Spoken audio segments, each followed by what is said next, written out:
2024 সালের 5ই আগস্ট বাংলাদেশের ইতিহাসের ঘৃণ্যতম ফ্যাসিস্ট পালিয়ে যাওয়ার পরপরই বীর জনতার উদ্দেশ্যে দেওয়া এক অভিনন্দন বার্তায় আমি বলেছিলাম, বিজয়ের কাছে পরাজিতরা নিরাপদ থাকলে বিজয়ের আনন্দ মহিমান্বিত হয়।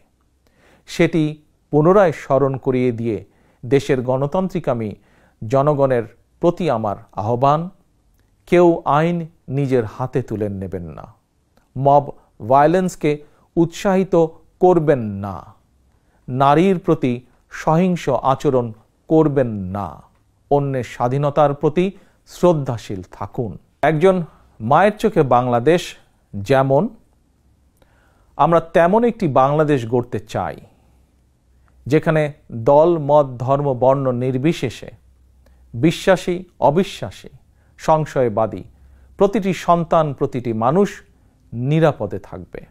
আজ এবং আগামীর প্রতিটি 5ই আগস্ট হয়ে উঠুক গণতন্ত্র, সুশাসন প্রতিষ্ঠা আর মানবিক মানুষ হয়ে ওঠার অঙ্গীকারের দিন।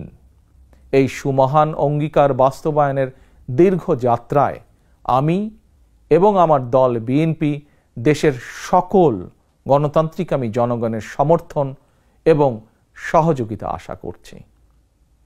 আল্লাহ হাফেজ। বাংলাদেশ জিন্দাবাদ। বাংলাদেশ জাতীয়তাবাদী দল জিন্দাবাদ।